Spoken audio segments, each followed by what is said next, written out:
Shri P Harshakumar, രണ്ട് ചോദ്യങ്ങളാണ് Shri Anil boss ഉന്നയിച്ചത്.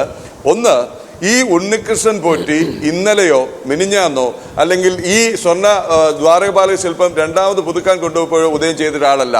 2019 ആസൂത്രിതമായി രേഖകളിൽ ചെമ്പെന്ന് രേഖപ്പെടുത്തി കൊണ്ടുപോയി മോഷ്ടിച്ച് അല്ലെങ്കിൽ വേറെ ആർക്കെങ്കിലും കൊടുത്ത ശേഷം സ്വർണം പൂശിയ പാളി തിരികെ കൊണ്ടുവച്ചയാളാണ്. ഒരു കീഴ്ശാന്തിയുടെ സഹായി മാത്രമായിരുന്ന ഉണ്ണികൃഷ്ണൻ പോറ്റി എങ്ങനെ സ്പോൺസറായി? ആ ചോദ്യം അവിടെ നിൽക്കുന്നു. ഒരു ക്രമക്കേട് കാട്ടിയ ആളെ വീണ്ടും ഏൽപ്പിക്കുന്നു, അയാൾക്കിത് കൊടുക്കാനായി രേഖകൾ ഉണ്ടാക്കുന്നു, കത്തിടപാടുകൾ നടത്തുന്നു, അദ്ദേഹത്തിന്റെ കയ്യിൽ കൊടുത്തയക്കാൻ വേണ്ടി വളരെ വിശദമായ രേഖയുണ്ടാക്കുന്നു, അദ്ദേഹത്തിന്റെ കയ്യിൽ കൊടുത്തയക്കാൻ വേണ്ടി വേണ്ട സുരക്ഷ ഒരുക്കണമെന്ന് പറയുന്നു. ഇങ്ങനെയാണ് ഇത് പുറത്തു വരുന്നത്. ബാക്കിയൊക്കെ മാറ്റി നിർത്തിയാൽ എങ്ങനെ ഈ രണ്ട് സർക്കാരുകൾക്കും ഈ രണ്ട് ദേവസ്വം മന്ത്രിമാർക്കും ഈ കാലഘട്ടത്തിലുണ്ടായിരുന്ന ദേവസ്വം ബോർഡ് പ്രസിഡന്റുമാർക്കും ഇതിൽ നിന്ന് ഈ കൊള്ളയുടെയും കവർച്ചയുടെയും ഏറ്റവും കുറഞ്ഞത് ഉത്തരവാദിത്വത്തിൽ നിന്നെങ്കിലും ഒഴിഞ്ഞു നിൽക്കാനാവുക? ശ്രീ ഹർഷകുമാർ. അല്ല, എനിക്ക് ഇത് മറുപടി പറയാനുള്ള സമയം തരണം. ഒന്ന്, 2019 സ്വർണ്ണപ്പാളി വിവാദവുമായി ബന്ധപ്പെട്ട് SITയുടെ അന്വേഷണം നടക്കുകയാണ്. അന്വേഷണം നടക്കട്ടെ, അതിൻ്റെ റിപ്പോർട്ട് പുറത്തു വരട്ടെ, അതുവരെ നമുക്ക് അക്കാര്യത്തിൽ വെയിറ്റ് ചെയ്യാം. എന്നാൽ 2025 സ്വർണ്ണപ്പാളി ഇത് പൂശുന്നതുമായി ബന്ധപ്പെട്ട വിഷയത്തിൽ ഇതിനെ കൂട്ടിക്കെട്ടണ്ട. കാരണം കേരള ഹൈക്കോടതി കൃത്യമായി തന്നെ പറഞ്ഞിരിക്കുന്നു അതിൽ യാതൊരു ക്രമക്കേട് വേണം. ആകെ ഉണ്ടായതെന്താ? ശബരിമല സ്പെഷ്യൽ ഓഫീസറെ, ഇത് ഹൈക്കോടതി നിയോഗിച്ച സ്പെഷ്യൽ ഓഫീസറുടെ ശ്രദ്ധയിൽ ആദ്യം പെടുത്തിയില്ല. ആ സമയത്ത് ദേവസ്വം ബോർഡിൻ്റെ ഒരു പ്രത്യേക വിശദീകരണം ഹൈക്കോടതി കൊടുത്ത് അദ്ദേഹത്തെ ശ്രദ്ധയിൽപ്പെടുത്താൻ കഴിയാതെ പോയത്, അദ്ദേഹം ആ ദിവസങ്ങളിൽ ശബരിമലയിൽ ഇല്ലായിരുന്നു. പിന്നീട് അദ്ദേഹത്തിന് ഹൈക്കോടതിയുടെ ഈ വിവരം അറിഞ്ഞ് ദേവസ്വം ബോർഡിനെ തിരിച്ച് ബന്ധപ്പെട്ടപ്പോൾ ദേവസ്വം ബോർഡ് അദ്ദേഹത്തിൻ്റെ അസാന്നിധ്യത്തിൽ ഇത് കൊടുത്തയക്കാനുള്ള സാഹചര്യം വിശദീകരിക്കുകയും, അപ്പോൾ അദ്ദേഹം പറഞ്ഞു അങ്ങനെ ഫോണിൽ വിശദീകരിച്ചാൽ പോരാ, രേഖാമൂലം തരാൻ പറഞ്ഞു. രേഖാമൂലം തന്നെ അദ്ദേഹത്തിനെ അറിയിക്കുകയുണ്ടായത്. അതോടുകൂടി അദ്ദേഹം തൃപ്തനായി. ആ വിഷയം ഹൈക്കോടതിക്ക് ബോധ്യപ്പെട്ടു.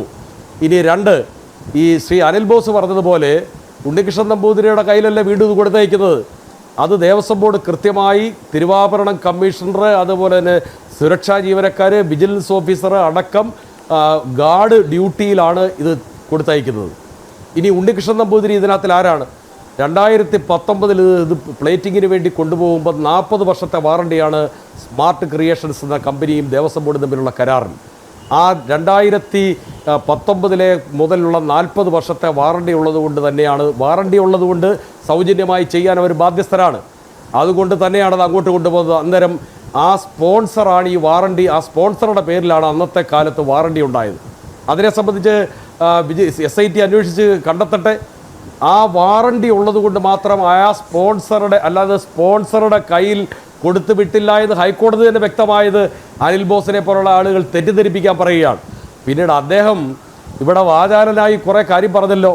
അദ്ദേഹം എന്താ പറഞ്ഞു? ഇത് പറയാൻ വന്നപ്പോൾ അദ്ദേഹം വേറെ പല കാര്യങ്ങളിലേക്കും, അദ്ദേഹം പിണറായിയുടെ മോന് ED നോട്ടീസ് കൊടുത്തതിനെ പറ്റി, മനോരമ പത്രം ഒരു സങ്കല്പകഥ അല്ലെങ്കിൽ ആയിക്കോട്ടെ, എന്താ EDയെ നോട്ടീസ് അയച്ചിട്ട് ED കേന്ദ്ര ഗവൺമെൻറ് ഭരിക്കുന്ന ED, കേന്ദ്ര ഗവൺമെൻറ് നിയന്ത്രണത്തിലുള്ള ഈ EDയുടെ മുമ്പിൽ പിണറായിയുടെ മോന് നോട്ടീസല്ല പോയുള്ളൂ.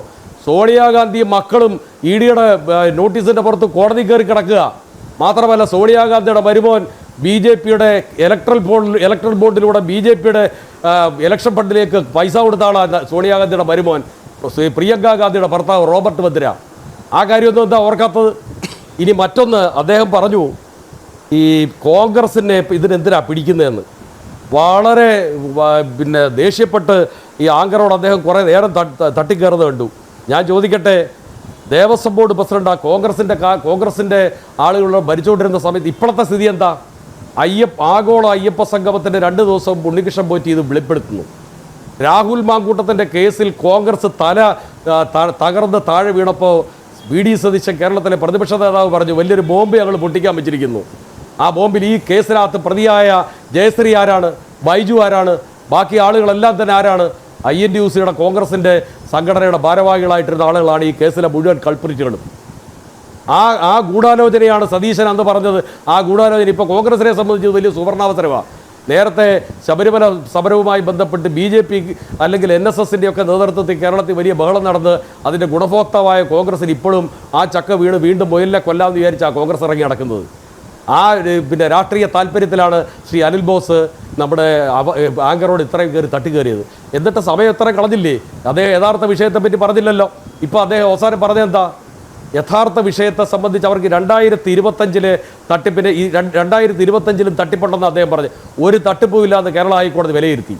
2025 ഇത് കൊണ്ടുപോയത് തന്ത്രി കത്ത് കൊടുത്തിരിക്കുന്നു. ഈ ദ്വാരപാലക ശില്പങ്ങൾക്ക് കേടുപാടുണ്ടായിരിക്കുന്നു. അത് ആളുകൾ അതിനകത്തിലേക്ക് കാണിക്കായിട്ട് മറ്റുമൊക്കെ എറിയുന്ന സമയത്തും മറ്റുമൊക്കെയാണ് ഇതുണ്ടായിരിക്കുന്നത്. പിന്നെ മറ്റൊന്ന്, കോൺഗ്രസിൻ്റെ കാലത്തെ ഈ തട്ടിപ്പിനെ സംബന്ധിച്ച് ഓരോന്നും പരിശോധിച്ച് നോക്കി നമുക്ക് എന്തെല്ലാം കാണാൻ കഴിയും. അത് പ്രയാർ ഗോപാലകൃഷ്ണനും അതേപോലെ തന്നെ അജയ് തറയിലും അധികമായി അവിടുന്ന് യാത്രപ്പടിയും ബത്തയും വാങ്ങിയതിൻ്റെ കേസ് വിജിലൻസ് കേസില്ലേ. അതേപോലെ തന്നെ വി എസ് ശിവകുമാർ മന്ത്രിയായിരുന്ന കാലത്തെ കേസ് കിടക്കില്ലേ. വി എസ് ശിവകുമാറിന്റെ സഹോദരൻ ജയകുമാർ